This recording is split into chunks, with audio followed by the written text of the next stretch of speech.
مولا کریمہ ہم تو تیری تسبیح کرتے ہیں وَنُقَدِّسُ لَكَ، اور ہم اپنی دیکھیں ہر وقت جو تو کہتے ہیں وہی کرتے ہیں اور تیرے لیے پاکی بیان کرتے ہیں۔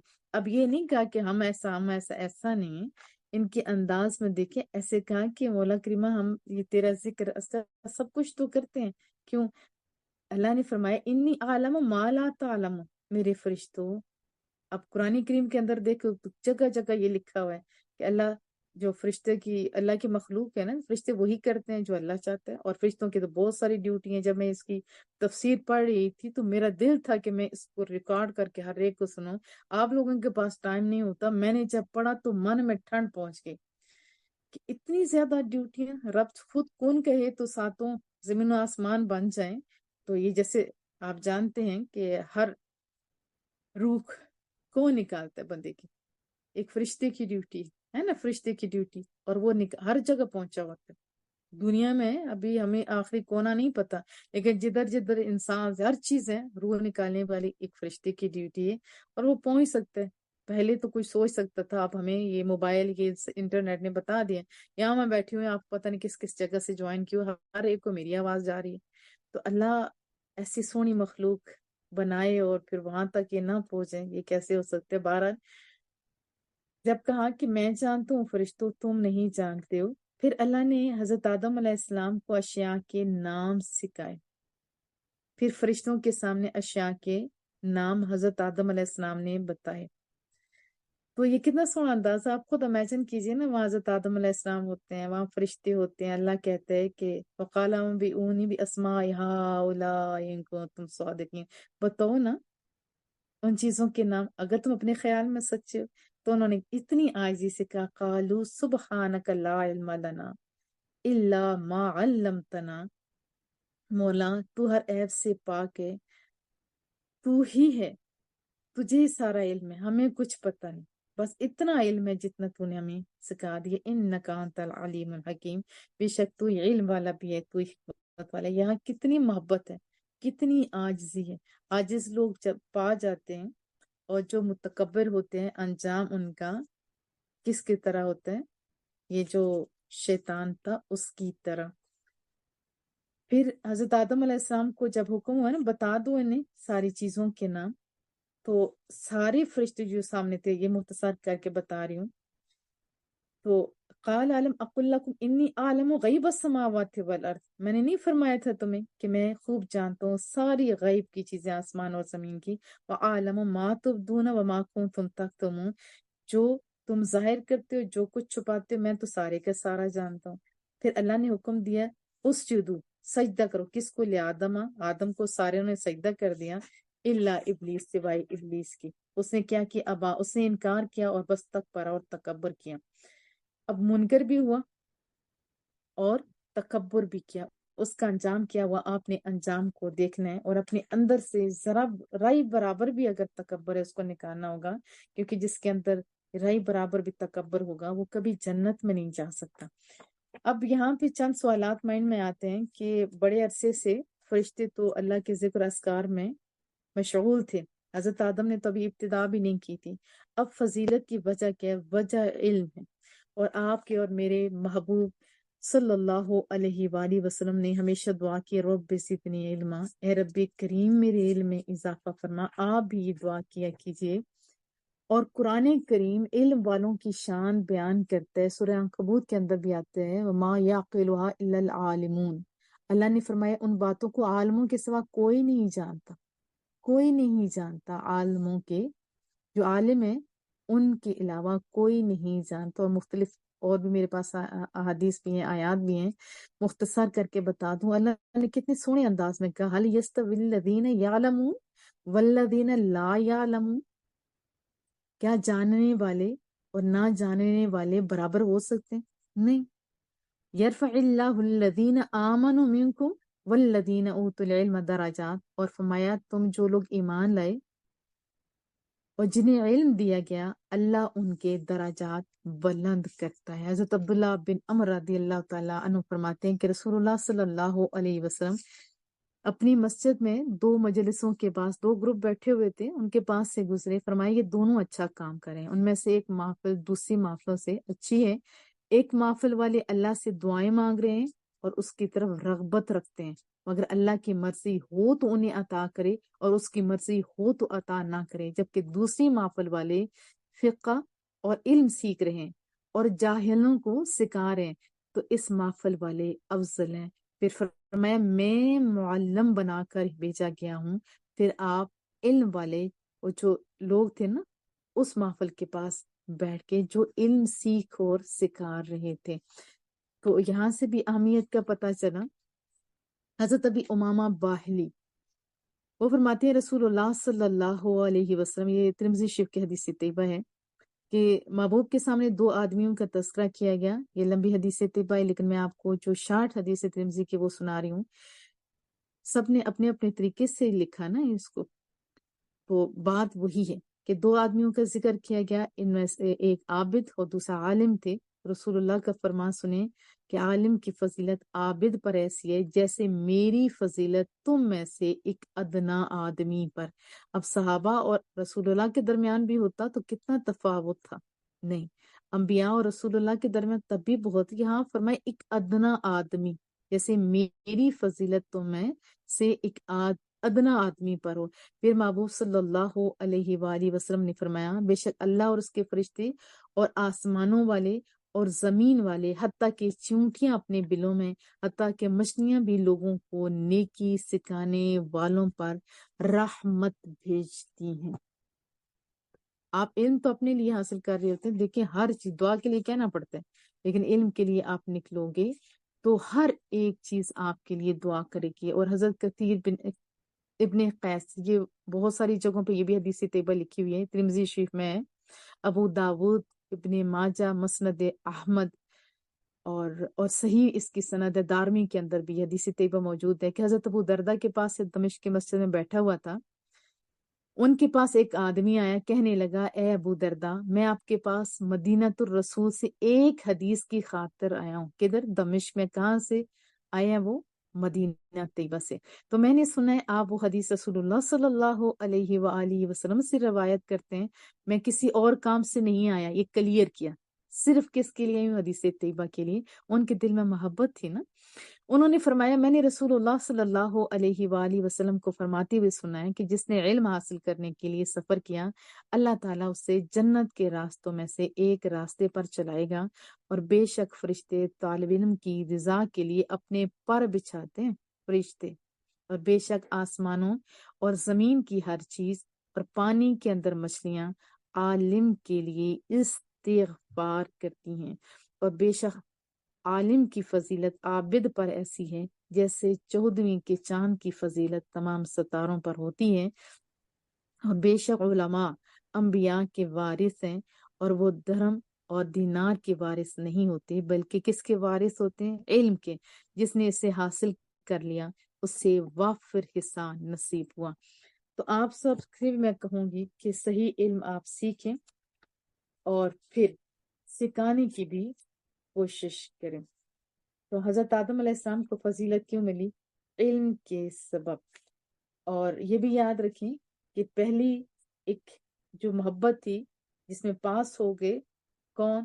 فرشتے۔ وہ کن کی محبت تھی؟ ایک حضرت آدم علیہ السلام کی، اور پھر دوسرا اللہ کا حکم تھا۔ اور ہمارے لیے بھی دیکھیں یہ بہت بڑی بات ہے کہ ہمیں بھی رسول اللہ صلی اللہ علیہ وسلم سے محبت بھی ہونی چاہیے، تعلیمات پر عمل بھی کرنا چاہیے۔ یہ قرآن کریم جو ہم پڑھ رہے ہیں نا، یہ بھی تو آپ جانتے ہیں آپ کے اور میرے نبی کا معجزہ ہے نا، معجزہ۔ پھر بہر طور پر شیطان اپنی چالوں سے باز نہیں آیا، اور آخر کار حضرت آدم علیہ السلام کو وہاں سے نکال دیا جہاں اللہ تعالیٰ نے ان کو رکھا ہوا تھا۔ تو اللہ نے فرمایا فتلقى آدم، جی، فتلقى آدم من ربه کلمات فتاب علیہ، پھر حضرت آدم علیہ السلام نے اپنے رب سے چند کلمات سیکھ لیے، فتاب علیہ، تو اللہ نے ان کی توبہ قبول کی۔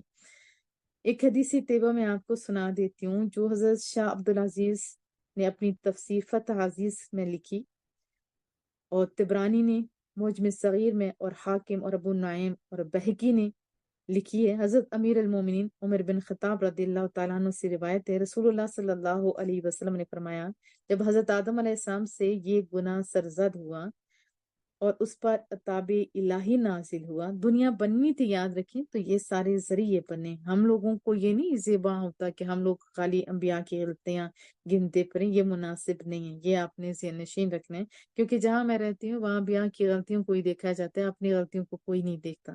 بہرحال جب ان سے ہو گیا پھر اللہ تعالیٰ کی ہوئی تو توبہ قبول ہونے میں بھی وہ حیران تھے.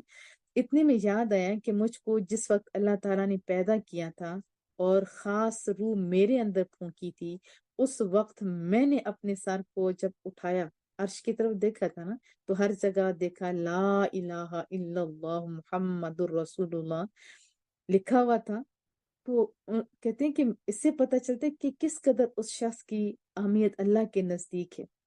پتہ چلتا ہے نا کہ نام کے ساتھ لا الہ الا اللہ کے ساتھ محمد بھی لکھا ہوا ہے. تو ذہن میں آیا کہ کیوں نہ مغفرت کا ان کے ذریعے سے، وسیلے سے دعا کروں. تو دعا کی، اسألک بحق کے محمد ان غفرت لی. کیا کہا؟ اسألک بحق کے محمد ان غفرت لی، اے میرے مولا میں تجھ سے رسول اللہ کے صدقے سے التجا کرتا ہوں کہ تو مجھے بخش دے. تو اللہ تعالیٰ نے ان کی بخشش کی اور پھر وہی بھیجی کہ محمد کو کہاں سے جانا تو نے. اللہ کو تو پتہ تھا نا، لیکن ہم تک یہ بات پہنچنے کے لیے تو سارا ماجرا سکایا، بتایا. اور پھر اللہ نے حکم دیا کہ اے آدم سنو. یہ پیغام حضرت آدم تک پہنچا کہ آدم سنو، محمد صلی اللہ علیہ وسلم سب پیغمبروں سے پچھلے پیغمبر ہیں، یعنی لاسٹ والے ہیں. اولاد تیری میں سے ہوں گے. اگر وہ، پھر بتایا، اگر وہ نہ ہوتے تو تجھ کو پیدا نہ کرتا. ہم نے تو دیکھے، ہمارا تو ناز کرنا چاہیے کہ ہم رسول اللہ صلی اللہ علیہ وآلہ وسلم کے امتی ہیں. اور ایک اور لا الہ الا انت سبحانک انی کنت من الظالمین، یہ بھی الفاظ ملتے ہیں کہ انہوں نے یہ پڑھے تھے. اچھا، اس میں ہمارے لیے سبق کیا ہے کہ دیکھیے وہ بڑے لوگ تھے. خالی یہ حکم ہوا دانا، اور یہ ساری پچھلی آیات آپ خود پڑھ لیجیے یا تفسیر میں جو بتایا ہوا میں نے وہ سن لیجیے. ان کی اور اپنی غلطیوں کو ذرا دیکھیں. ان کو یہ حکم ہوا. اب ہم دیکھیں تو ہم لوگ روزے کی حالت میں پوری روٹی کھا جاتے ہیں، ہم پہ کوئی فرق نہیں پڑتا. لیکن جتنا بڑا بندہ ہوتا ہے اتنی اس کی پکڑ بھی جلدی ہوتی ہے، اور جتنا عہدہ بڑا ہوتا ہے اسی عہدے کے مطابق اس کی غلطیاں بھی نظر آتی ہیں. ایسے جیسے آنکھ ہے، اب اپنا ہی بال ہے، اس کے آنکھ کے اندر چلا جائے تو اسی کو چبھنے لگ جاتا ہے نا، کیونکہ آنکھ بہت نازک ہوتی ہے. تو یہ جو سونی سونی سی ہستیاں ہیں نا، ان کی بس آپ عزت کے ساتھ، تکریم کے ساتھ ذکر کیا کریں. اللہ آسانی والا معاملہ کرے. اور ہم سے اگر کوئی غلطی ہو جاتی ہے تو ہمیں کیا چاہیے؟ ہم استغفار کریں. قرآن کریم میں توبۃ نصوح کا لفظ آیا ہے.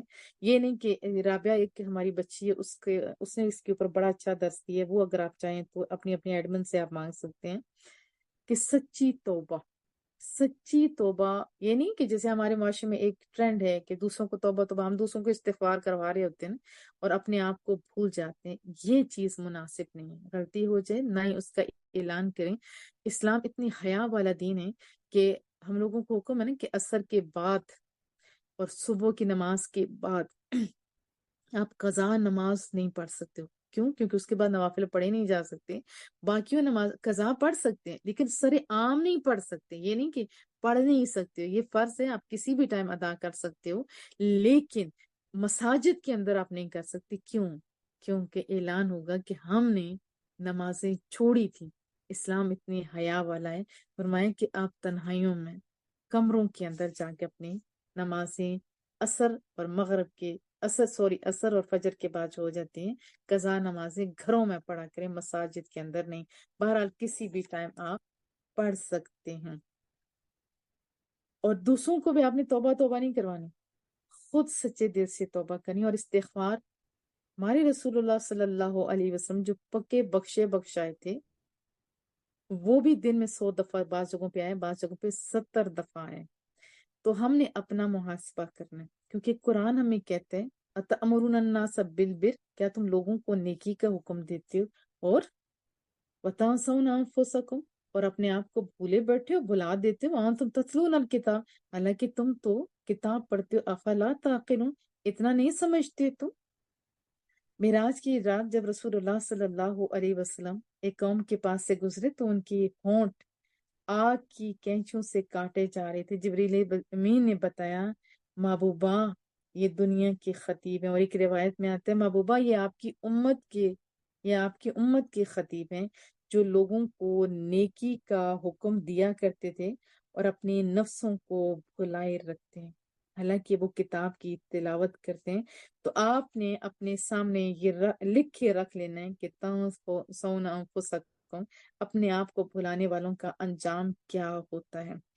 پھر اگلی ایک آیت، ٹائم پورا ہو گیا میرے بچے، اس آیت کو میں مکمل کرتی ہوں، اور پھر اگر اللہ نے چاہا تو پھر ہم لوگ تھرسڈے کو کر لیں گے، یا بھی 1 آور کا کر لیتے ہیں اور تھرسڈے کو بھی کر لیتے ہیں، آپ لوگوں کی مرضی ہے۔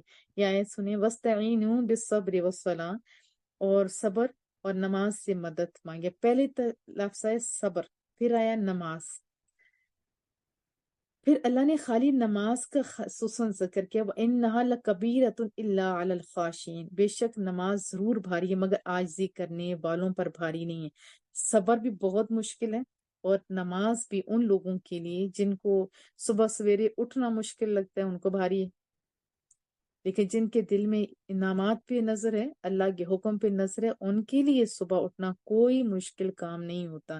اسی طرح رات کی 17 رکعتیں لوگوں کو بھاری لگتی ہیں، لیکن بعض لوگ کہتے ہیں کہ شکر ہے رات کو سونے سے پہلے اتنی رکعت ہوتی ہیں، مزہ بھی آتا ہے، کھانا بھی ہضم ہو جاتا ہے، اور رب سے باتیں کرتے کرتے دل کرتے ہیں اور لمبی نماز ہوتی ہے۔ ایسے بھی لوگ موجود ہیں۔ تو بہرحال کچھ بھی مشکل آ جائے تو کیا کرنا ہے، صبر کرنا ہے، اور پھر نماز کے ساتھ اپنے اللہ سے دعا مانگتے رہنا ہے کہ مالک تو نے مشکلات بھیجی ہیں، تو خود ہی حل کرنے پہ قادر ہے، اللہ ہمیں ان مشکلات سے نجات عطا فرما، ہمیں اس زمانے کے سامنے رسوا ہونے سے بچا لے۔ اچھا میری نور بچے، آپ کہہ رہے ہو ٹائم پورا ہو گیا، تو ہم لوگ دعا مانگ لیتے ہیں، ٹھیک ہے؟ مولا کریمہ جو کچھ پڑھا پڑھایا سنا سنایا اس پر عمل کرنے کی توفیق عطا فرما، کہنے سے زیادہ عمل کی ہم لوگوں کو توفیق عطا فرما۔ اس کا ثواب ہدیت تحفۃ رسول اللہ صلی اللہ علیہ وسلم کی ذات اقدس کو اور حضرت آدم سے لے کے قیامت تک ہر شخص کو پیش کرتے ہیں، منظور و قبول فرما۔ مالک ہمارے گھروں میں اتفاق، اتحاد، محبت، ہمدردی پیدا فرما، قلبی اور ذہنی سکون عطا فرما، شان کی زندگی، ایمان کی موت نصیب فرما۔ اے کریم رب تو ہم سب سے راضی ہو جا، ہمارے صغیرہ ہمارے کبیرہ گناہوں کو معاف فرما۔ مالک ہمیں قرآن و سنت پر چلنے والا بنا دے۔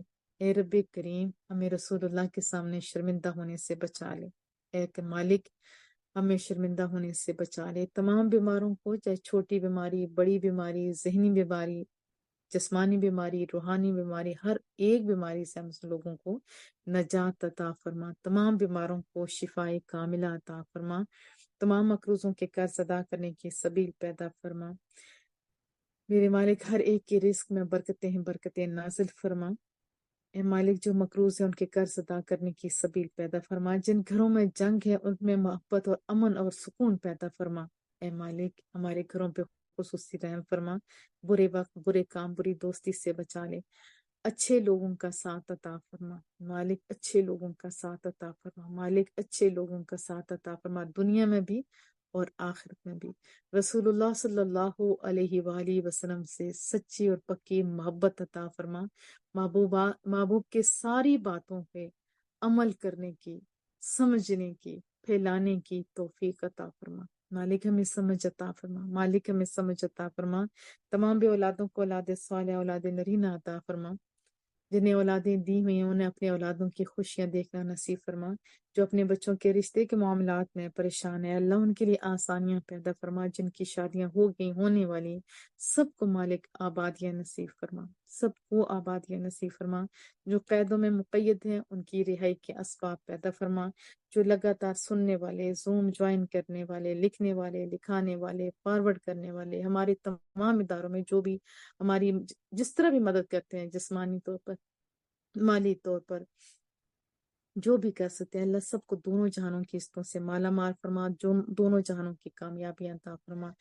اور میں نے تو اپنے طریقے سے مانگا نا مالک، ہاں سونے ربا تو تم دلوں کے حالوں سے آشنا ہے مالک، میں نے اپنے طریقے سے مانگا مالک، تو اپنے شایان شان طریقے سے ہم سب کو عطا فرما۔ مالک ہمیں دنیا کے سامنے شرمندگی سے بچائیں، رسوائیوں سے بچائیں، مالک ظالموں کے ظلم سے، شریروں کے شر سے بچائیں۔ اے کریم ایسے دوستوں سے بھی بچائیں جو صرف اور صرف کمزوریوں کی تلاش میں ہوتے ہیں۔ میرے مالک ہم پہ اپنا کرم، اپنا فضل فرما۔ مالک جو تیرے دین کا کام کر رہے ہیں، مالک ان کی عزتوں کی حفاظت فرما، مالک ان کی عزتوں کی حفاظت فرما۔ اے کریم، اے محافظ، ہم لوگوں پہ خصوصی رحم فرما۔